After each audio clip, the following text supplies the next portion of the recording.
जब आंखों में अरमान लिया, मंजिल को अपना मान लिया, फिर मुश्किल क्या आसान क्या, ठान लिया तो ठान लिया। इसी कोटेशन के साथ मैं सुमित एक बार फिर आप सबको स्वागत करता हूं मेरे यूट्यूब चैनल के ऊपर। तो आज मैं आपके सामने राजस्थान आरपीएससी का जो पॉलिटिकल साइंस का प्रोफेसर भर्ती के लिए जो पेपर हुआ था उसको लेके आया हूँ मैं। तो ये पेपर बहुत ज़्यादा डिफिकल्ट भी है और हमारे लिए एक आने वाली परीक्षाओं के लिए एक मॉडल टेस्ट पेपर के तौर पे भी कार्य कर सकता है। तो इस प्रश्न को इसको देखेंगे आरपीएससी के पेपर को, और इसको आप एक मॉडल टेस्ट पेपर के तौर पे लें और एक अभ्यास के तौर पे लें, क्योंकि ये डिफिकल्ट भी है और इससे हमारे कई कॉन्सेप्ट भी क्लियर हो सकते हैं। और ये जो हमारी परीक्षाएं हो सकती हैं, जैसे एम एंट्रांस हो गया, पीजीटी का टीचर का पेपर हो गया, या फिर यूजीसी नेट का पेपर हो गया, उसके लिए एक मॉडल टेस्ट पेपर के तौर पे कार्य कर सकता है। तो आइए स्टार्ट करते हैं बिना वक्त गवाए। तो सबसे पहला क्वेश्चन जो किस प्रकार है, निम्नलिखित विचारों में से कौन स्वतंत्रता को गैर हस्तक्षेप के रूप में परिभाषित करते हैं? सार्वजनिक नीति का उद्देश्य खुशी से अधिक लोगों को चिंताजनक पीड़ा को कम करना मानते हैं। तो ये बात करी थी कॉल पेपर ने स्वतंत्रता को गैर हस्तक्षेप माना है, और सार्वजनिक नीति का उद्देश्य खुशी से अधिक लोगों को चिंताजनक और पीड़ा कम करने का कार्य कॉल पेपर बताते हैं। जेएस मिल की जो बुक है, आपको याद रखना, ऑन लिबर्टी, इन्होंने स्वतंत्रता के ऊपर दो भागों में स्वतंत्रता को मानता है, एक सेल्फ रिगार्डिंग और एक अदर रिगार्डिंग। फेडरिक है कि ये जुड़े हुए हैं कम्युनिटेरियन विचारधारा के साथ। तो अगला क्वेश्चन देख लेते हैं, निम्नलिखित में से कौन स्वतंत्रता को कानूनों की चुप्पी के रूप में परिभाषित करता है या करती है? तो ये बात करी है थॉमस हॉब्स ने बात करी है, जो कानूनों की चुप्पी होती है इसके संदर्भ में, साइलेंस ऑफ द लॉ। निम्नलिखित में से कौन अवसर की समानता को मेंढक दर्शन कहता है? तो बहुत इंपॉर्टेंट क्वेश्चन है। मेंढक दर्शन किसने कहा है?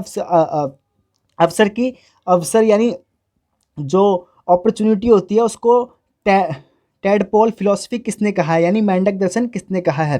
तो ये बात करी है आर एच टोनी ने। आर एच टोनी जो है इसका आंसर फर्स्ट वाला, आर एच टोनी ने बात करी है मेंढक दर्शन की अवसर की समानता को। निम्नलिखित में से किसने यह तर्क दिया है कि न्याय का हर वो सिद्धांत अधूरा है जो परिवार में असमानताओं को लेकर चुप है?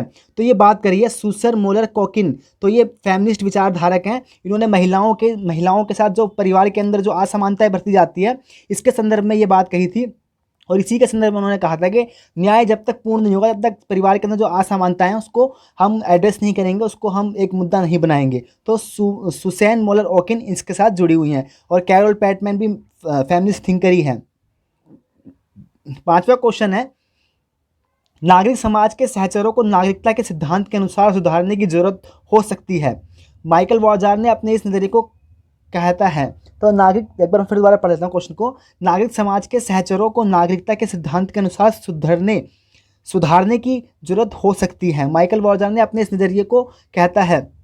तो वो कहते हैं इसको आलोचनात्मक सहचार्यवाद में, क्रिटिकल एसोसिएशनलिज्म के अंदर ये बात वो कहते हैं। जैकोनियन डेमोक्रेसी लोकतंत्र शब्दावली किस देश से संबंधित है?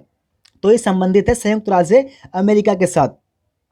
सातवां क्वेश्चन देख लेते हैं। तो आप देख रहे हैं थोड़ा इसका लेवल है, क्योंकि ये जो पेपर है तो इसको क्लियर करने के बाद या टीचर की नौकरी लगती है या प्रोफेसर की नौकरी लगती है, तो इसके अंदर ये एक लेवल रखते हैं इसको कि तो इसीलिए थोड़े डिफिकल्ट क्वेश्चन भी हैं और बीच में थोड़े आसान भी हैं। तो अपना हौसला बना के रखें, और डिफिकल्ट क्वेश्चन से हमारा इम्यून सिस्टम भी अच्छा होता है। तो डिफिकल्ट सिस्टम को एक पॉजिटिव वे में लें और अपने आप को प्रिपेयर करके रखें आने वाली एग्जामों के लिए भी। तो सातवां क्वेश्चन देख लेते हैं, निम्नलिखित विचारों में से किसने राजनीतिक निर्णय लेने के लिए लोकतांत्रिक पद्धति को संस्थागत व्यवस्था के रूप में वर्णित किया है, जिसमें व्यक्ति लोगों के वोट के लिए प्रतिस्पर्धा संघर्ष के माध्यम से निर्णय लेने की शक्ति प्राप्त करते हैं? तो आप देख रहे हैं कई लंबा क्वेश्चन हो गया है, क्योंकि ये टाइम कंज्यूमिंग हो जाता है फिर ये पेपर के अंदर। तो इसी से देखते हैं कि हमारी एबिलिटी कैसे डेवलप्ड हो पा रही है, हम कैसे अपना कूल बना के रखते हैं एग्जाम के अंदर, कैसे हम आंसर दे पाते हैं। तो ऐसे क्वेश्चन में अपना कूल ना खोएं और क्वेश्चन को ढंग से पढ़ें, तो हम इसका आंसर अच्छी तरीके से कर सकते हैं। तो ये बात जो थी इन्होंने कही थी, संस्थागत व्यवस्था के रूप में वर्णित लोकतंत्र पद्धति को संस्थागत पद्धति के रूप में वर्णित किया, जिसमें व्यक्ति लोगों के वोट के लिए प्रतिस्पर्धा के माध्यम से निर्णय लेने की शक्ति प्राप्त करता है। तो सिंपल सी बात इन्होंने कही थी जोसेफ शुम्पीटर ने, कि जो लोकतंत्र आर्थिक व्यवस्था होती है उसके अंदर जो वोटों के लिए ही संघर्ष होता है और वोटों के आधार पर शक्ति प्राप्त की जाती है। तो ये बात जुड़ी थी Joseph Schumpeter. W C mills जुड़े हुए हैं इलीट थ्योरी के साथ, बोटा मोर भी जुड़े हुए हैं इलीट थ्योरी के साथ, कार्ल कैटस्की जुड़े हुए हैं कम्युनिस्ट विचारधारा के साथ। इन्होंने निरंतर क्रांति का आइडिया दिया था कार्ल कैटस्की ने, बहुत इंपॉर्टेंट थिंकर हैं ये भी। निम्नलिखित विचारकों में से कौन समाजवादी बहुलवाद की सिफारिश करता है जिससे उसका अर्थ राज्य के लोकतांत्रिकरण से है? तो राज्य के लोकतांत्रिकरण की बात करते हैं पाउलटाज। तो पाउलटाज ने ये बात करी है लोक समाजवादी बहुलवाद की। नोवा क्वेश्चन देख लेते हैं, निम्नलिखित में से कौन यूरो समाजवाद का लक्षण नहीं है? तो इसमें से बताना था यूरो समाजवाद का लक्षण नहीं है। तो यह एक दलीय व्यवस्था का विरोधी है, सही बात है। यूरो जो समाजवाद है वो एक दलीय व्यवस्था का विरोधी है। यह सर्वहारा वर्ग के अधिनायकवाद का विरोधी है। ये बात भी सही है कि एक सर्वहारा का अधिनायक तंत्र नहीं होना चाहिए। यह बहुलवादी व्यवस्था की आवश्यकता पर जोर देता है। ये बात भी सही है, क्योंकि अगर एक दलीय का विरोध करता है बहुदलीय का समर्थन करेगा ही। यह श्रमिकों के संघों की आवश्यकता का विरोधी है। तो ये विरोधी नहीं है, ये समर्थक है। तो यही गलत है इसके अंदर। तो इसका नोवे का डी गलत है, बाकी ये सारे सही हैं। निम्नलिखित में से किसने विमर्शी लोकतंत्र डेलिब्रेटिव डेमोक्रेसी शब्द गढ़ा है? तो ये गढ़ा था जोसेफ बिमसेट ने ये शब्द गढ़ा है, डेलिब्रेटिव डेमोक्रेसी। निम्नलिखित में से the revolt of the masses पुस्तक के लेखक कौन हैं? तो ये हैं जॉस ऑर्टेगा वाइसा गैसेट। तो ये हैं जॉस ऑर्टेगा वाई गैसेट ने ही द मासेस पुस्तक, द मासेस रिवोल्ट पुस्तक लिखी है। 12वां क्वेश्चन, निम्नलिखित में से कौन से विद्वान ने जॉन रॉल्स के चिंतन को ग्लैस्टनवादी एवं स्पेंसरवादी माना है? तो ये क्वेश्चन बहुत इंपॉर्टेंट है, पीछे भी एग्जाम के अंदर पूछा गया था कि सिद्धांत किसने जॉन रॉल्स के थिंकर जो न्याय का उनका सिद्धांत है या चिंतन है, तो उसको ग्लैस्टनवादी और स्पेंसरवादी माना था। तो इसका आंसर है ब्रेन बेरी ने ये रॉल्स के सिद्धांत के बारे में ये कहा था। तो ये असर्शन और रीजनिंग से संबंधित क्वेश्चन है, तो आइए इसको देख लेते हैं। सीवी मैक्सफर्सन ने प्रारंभिक उदारवाद को समावितगत व्यक्तिगत के रूप में चित्रित किया। हाँ, तो पोसेसिव इंडिविजुअल के साथ ये क्वेश्चन भी देख लें, क्योंकि पूछा जाता है। सीवी मैक्सफर्सन जुड़े हुए हैं स्वामित्व व्यक्तिवादी यानी पोसेसिव इंडिविजुअल। यहाँ पे आप देख सकते हैं पोसेसिव इंडिविजुअल के साथ ये जुड़े हुए हैं सीवी मैक्सफर्सन। यह व्यक्ति को अपनी क्षमताओं के मालिक के रूप में मानता है, उसके पास समाज के लिए कुछ भी नहीं है। तो ये बात भी कहीं ना कहीं सही है। दोनों बात सही है और इसकी व्याख्या भी कर रहा है। तो इसका तीसरा आंसर सही है, और आर दोनों सही है और आर एक की सही व्याख्या कर रहा है। अगला क्वेश्चन देख लेते हैं 14वां। तो क्वेश्चन है, निम्नलिखित में से यह विचार किसने प्रस्तुत किया कि फ्रांस में शासन प्रणाली की वैधता सुनिश्चित करने के लिए बोटनवाद बुर्जुआ के एक हिस्से और सर्वहारा के एक हिस्से के बीच अवसरवादी और लोक लुभावन गठजोड़ था? तो ये बात करी है, ये गठजोड़ की बात करी है कार्ल मार्क्स ने। कार्ल मार्क्स मानते थे कि जो फ्रांस के अंदर व्यवस्था थी उसके अंदर ये जो बोटनवादी थे और ये जो पॉपुलिस्टिक थे, यानी इन दोनों के बीच एक लोक लुभावन गठजोड़ था, इसलिए वो जनता के कार्य से अपने आप को अलग रखते थे। 15वां क्वेश्चन जो कि इस प्रकार है, चीन की कम्युनिस्ट पार्टी ने अपनी कौन सी राष्ट्रीय कांग्रेस में यह घोषणा की कि चीन की आर्थिक व्यवस्था का उद्देश्य चीनी लक्ष्यों के साथ समाजवादी बाजार व्यवस्था स्थापित करना है? तो ये थोड़ा डिफिकल्ट काइंड का क्वेश्चन था। उन्होंने 14वीं अपनी जो उनकी मीटिंग हुई थी उसमें इन्होंने बात कही थी। निम्नलिखित में से किसने थॉमस एक्विनास को स्पष्ट रूप से दोहराते हुए कहा कि अधिकार और शक्ति भगवान से ली गई है? तो इन्होंने बात करी थी लुइस ब्रैंडिल डी बोलांड, ये सेकेंड है इसका, लुइस गैब्रियल बोलांड ने कहा था कि अधिकारों को शक्ति भगवान से ली गई है। निम्नलिखित विचारकों में किसने यह चेतावनी दी कि समाज में सभी प्राकृतिक प्राधिकारियों के शरण की कीमत सरकार का बढ़ता सैन्य वर्चस्व है? तो ये बात करी है एडमंड बर्ग ने कहा है कि जितनी प्राकृतिक ये इनको याद रखें, एडमंड बर्ग जो है वो एक परंपरावादी है, यानी कंजर्वेटिज्म के साथ ये जुड़े हुए हैं, और ये जो चेंज होता है सोसाइटी के अंदर इसको ये स्वीकार नहीं करते हैं, क्रांति के पक्षधर नहीं है। जो परंपरा बनी हुई आ रही है उन्हीं को चलते आने की देने की बात ये करते हैं एडमंड बर्ग। निम्नलिखित में से संविधान के उद्देश्य कौन से हैं? तो संविधान के क्या उद्देश्य होते हैं, तो इसके बारे में हम बताना है। राज्यों को मजबूती प्रदान करना, सही बात है, संविधान का कर्तव्य होता है कि राज्यों को मजबूती करें। मूल्यों और लक्ष्य को एकजुट करना भी काम होता है संविधान का। शासन को वैधता प्रदान करना, तो ये तीनों ही बात सही हैं। तो ABC इसका सही आंसर है। संविधान का यह तीनों कार्य होता है, शासन को वैधता प्रदान, एकजुट करना, मूल्य लक्ष्य को, और राज्य को मजबूती देना। 19वां क्वेश्चन जो कि इस प्रकार है, निम्नलिखित विचारकों में से यह किसने विचार व्यक्त किया कि निर्णय का उपयोग करने की अनुमति दी जाती है तो वह लाभ का उपयोग अपने स्वयं के स्वार्थ को आगे बढ़ाने के लिए करेंगे। संविधान के बिना सरकार अधिकार विहीन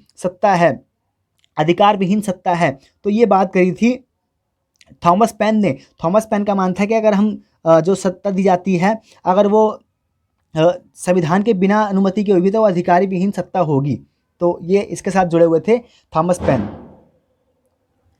20वां क्वेश्चन जो किस प्रकार है, अल्बर्ट वैन डाइसी यानी एवी डाइसी के ब्रिटिश संविधान से संबंधित निम्न कथनों पर विचार कीजिए। तो माफ़ कीजिएगा, तो इसमें से बताना है कि इसमें से कौन सा विचार सही है।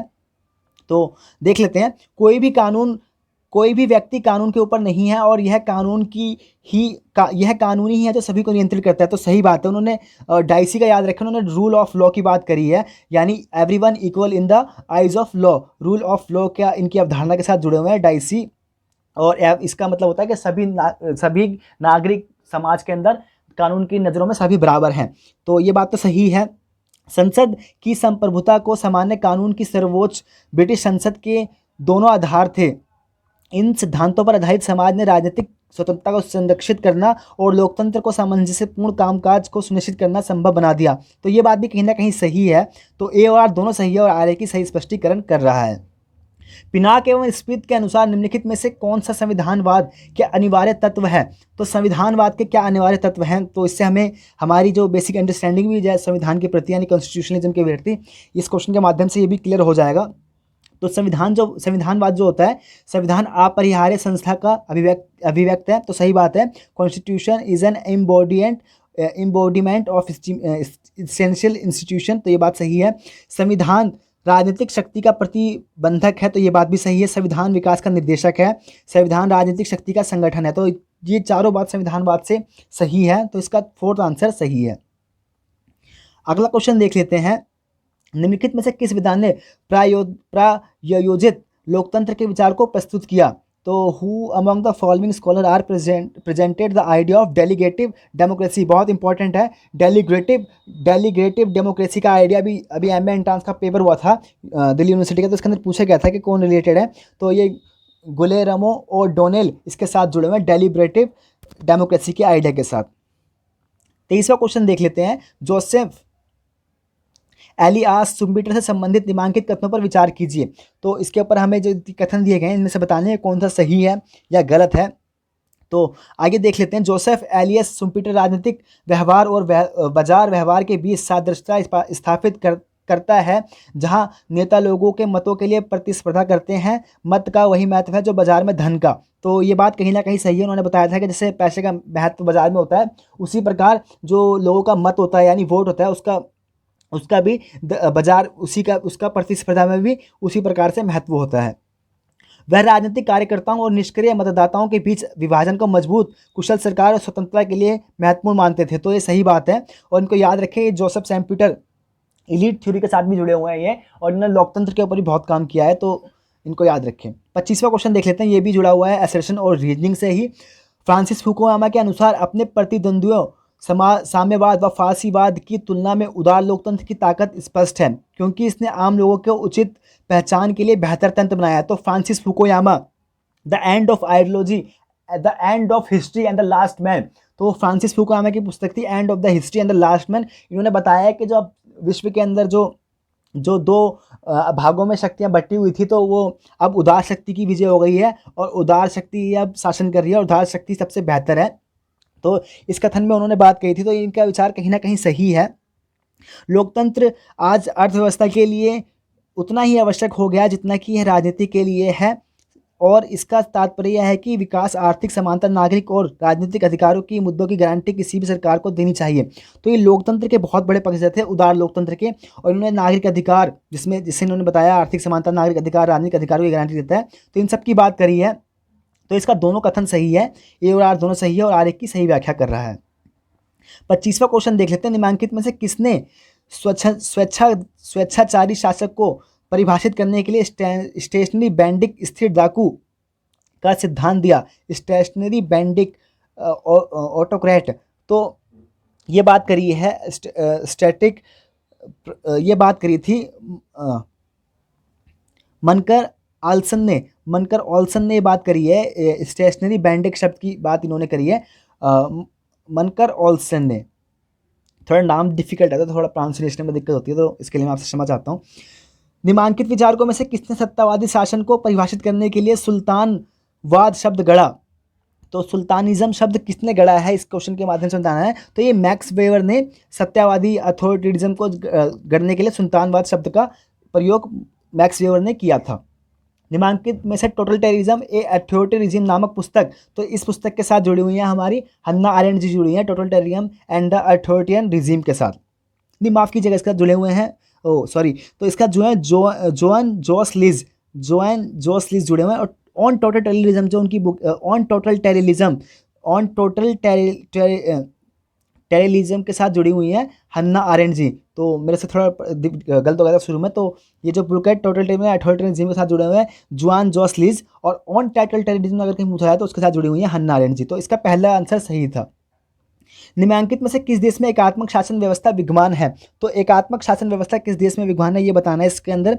तो स्वीडन के अंदर एकात्मक व्यवस्था है, नॉर्वे के अंदर भी है, जर्मनी के अंदर माफ़ कीजिए फिनलैंड के अंदर भी है, लेकिन जर्मनी के अंदर एकात्मक व्यवस्था नहीं है। इन तीनों देश के अंदर है, तो इसका आंसर फर्स्ट सही है। निम्नलिखित में से किसने संघीय व्यवस्था को स्वशासन और साझा नियमों का योग के रूप में परिभाषित किया?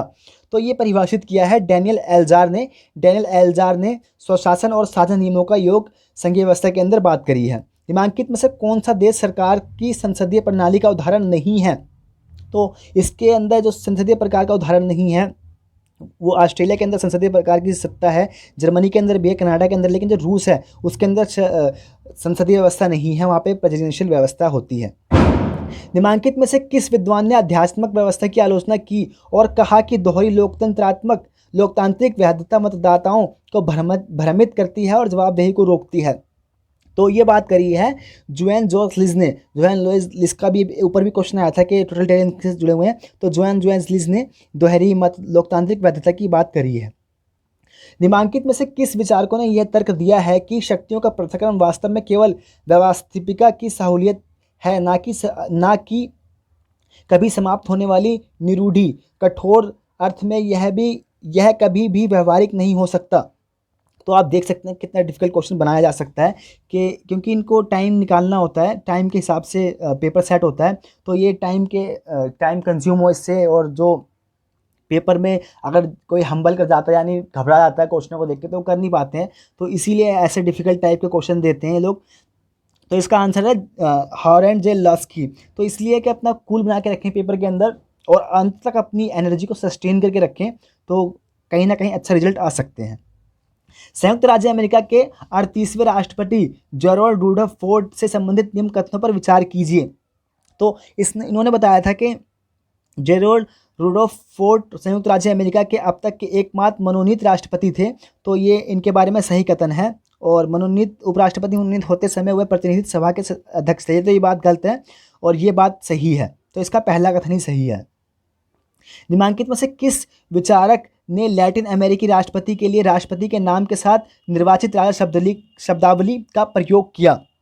तो ये प्रयोग किया है सिमोन बोलीवार के लिए। पहला आंसर इसका सही है। संसदीय प्रणाली में नीति निर्धारण को लेकर विपक्ष के अधिक प्रभाव को लिजफर्ड द्वारा निर्देशित किया गया है। तो इन्होंने निर्देशित किया था अनौपचारिक शक्ति का पृथक्करण के रूप में, इसको संसदीय व्यवस्था के अंदर इन्होंने बताया था। विधायिकाओं से संबंधित निम्न कथनों पर विचार कीजिए। तो विधायिकाओं के संबंध में इसमें बताना था, तो इसका दोनों ही कथन सही है। विधायिकाएं बहस के लिए मंच है और वे जिस विविध दृष्टिकोण को अपनाती है उस पर विचार किया जाता है। उनके आंतरिक कामकाज को बाहरी कर्ताओं की निगरानी का विषय माना जाता है। तो इसका ए और आर दोनों सही है। अगला क्वेश्चन देख लेते हैं। वर्ग निम्नलिखित देशों में किसकी व्यवस्थापिका के ऊपरी सदन में प्रतिनिधित्व का आधार है? The class is the basis of representation in the upper chamber of its legislature in the which of the following. तो सिंपल सा क्वेश्चन है कि किस देश के अंदर जो वर्ग यानी क्लास के आधार पे व्यवस्थापिका यानी अपर चैम्बर के अंदर प्रतिनिधित्व दिया जाता है। तो इस क्वेश्चन के माध्यम से आता है, इसका उत्तर है यूनाइटेड किंगडम के आधार, यूनाइटेड किंगडम में क्लास के आधार पे माफ कीजिएगा, तो इसके आधार पे प्रतिनिधित्व दिया जाता है। निम्नलिखित में से किस विचारक ने न्यायिक समीक्षा को लोकतांत्रिक सिद्धांत के साथ एकीकृत किया और उसे काउंटर मैजोरिटेरियन डिफॉल्टी कहा? तो काउंटर मैजिटोरियल डिफिकल्टी की अवधारणा के साथ जुड़े हुए हैं अलेक्जेंडर बिकल ने ये बात कही है। निम्नलिखित विद्वानों में से किसने अपना यह दृष्टिकोण दिया है कि संयुक्त राज्य अमेरिका के सर्वोच्च न्यायालय के न्यायाधीश की नियुक्ति राजनीतिक प्रक्रिया यह सुनिश्चित करती है कि न्यायालय उसी दिशा में कार्य करता है जो गठबंधन सरकार को नियंत्रित करती है? तो ये बात करी है रॉबर्ट ए डहल ने। तो रॉबर्ट ए डहल इस विचारधारा के साथ जुड़े हुए हैं। न्यायिक निर्णय निर्माण का अभिव्यक्तिकान प्रतिमॉडल एटीट्यूडिनियल मॉडल निम्नलिखित देश में से किस देश से संबंधित है? तो ये संबंधित है संयुक्त राज्य अमेरिका के संयुक्त राज्य अमेरिका देश से। तो ये 40 ही क्वेश्चन रख रहा हूँ मैं इस वीडियो के माध्यम से, क्योंकि मेरे को खुद ही डिफिकल्ट लग रहा है, बहुत ज़्यादा क्वेश्चन मेरे को अपने लेवल तक नहीं लग रहा है, मेरे को तो ये बहुत ज़्यादा डिफिकल्ट लग रहा है क्वेश्चन। अगर आपको कैसा लग रहा है क्वेश्चन पेपर जरूर बताएं मुझे, अगर इसकी आगे करवाने की जरूरत है या नहीं। तो काफ़ी ज़्यादा हाई लेवल के क्वेश्चन है इसके अंदर, तो आप मुझे कमेंट करके जरूर बताएं इसको आगे जारी रखना चाहिए या नहीं रखना चाहिए। तो उम्मीद करता हूं कि आपको अच्छी लगी होगी, कुछ कमी रहेगी तो जरूर मेरे को बताएं, मैं आने वाली वीडियो में इसका सुधार करने का बहुत ज़्यादा कोशिश करूंगा। और अगर आपको थोड़ी बहुत भी अच्छी लगी हो तो मुझे लाइक करके जरूर बताएं। और अगर कोई मेरे साथ ग्रुप में जुड़ना चाहता है, हम वहाँ पर डिस्कस करते रहते हैं पेपरों के बारे में और पॉलिटिकल साइंस के बारे में अपना। तो अगर आप वहाँ जुड़ना चाहते हैं तो मेरे से जुड़ सकते हैं ग्रुप में, मैंने लिंक डाल रखा है अपनी 2-4 वीडियो के अंदर, आप पीछे जाके देख सकते हैं, तो वहाँ से जुड़ सकते हैं। तो उम्मीद करता हूँ आपको अच्छी लगी होगी। Thank you so much for watching. अपना नाम रोशन कीजिए, अपने परिवार का नाम रोशन कीजिए, अपने देश का नाम रोशन कीजिए। इसी उम्मीद के साथ थैंक यू सो मच।